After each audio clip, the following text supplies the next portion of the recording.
Hi friends, இன்றைக்கி நம்ம வீட்டில் இந்த கிழங்கு வச்சு தான் ஒரு ரெசிபி பண்ண போகிறோம். ஆனால் இது என்ன கிழங்குன்னு நீங்கள் கமெண்டில் சொல்லுங்கள் பார்க்கலாம். கட் பண்ணியாச்சு. இப்போ அடுத்தலாம் நம்ம வாஷ் பண்ணிட்டு வந்துடலாம்.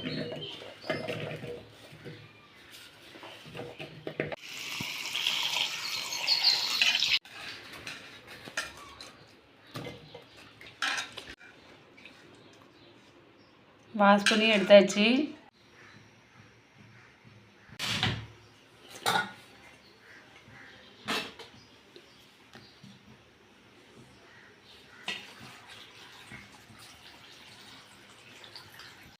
நல்லா வாஷ் பண்ணி எடுத்தாச்சு. இப்போ ஸ்டவ்வை பற்ற வச்சு கொஞ்சமாக ஒரு கிளாஸ் தண்ணி போல் ஊற்றி வேக வச்சாச்சு. ஒரு 5 நிமிஷம் கழித்து பார்க்கலாம். நல்லா கொதி வந்துடுச்சு. இப்போ 2 உப்பு போட்டு மூடி வச்சிடலாம்.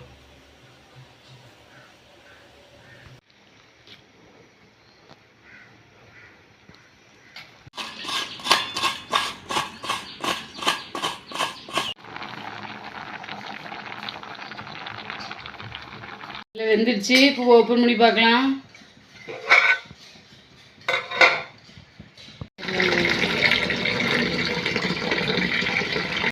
பாத்திரம் நல்லா காஞ்சிடுச்சு. இப்போ தாளிப்புக்கு எண்ணெய் சேர்த்துக்கலாம். ஒரு 2 டீஸ்பூன் அளவு எண்ணெய் சேர்த்துக்கலாம். பாத்திரம் நல்லா காஞ்சிடுச்சு. இப்போ கடுகு சேர்த்துக்கலாம்.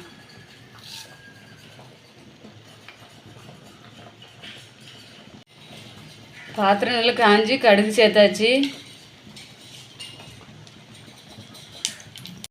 இப்போ காஞ்ச வத்தல் சேர்த்துக்கலாம். பொடி பொடியாக நறுக்கி வச்சு சின்ன வெங்காயம் சேர்த்துக்கலாம். கருவேப்பிலையே சேர்த்துக்கலாம்.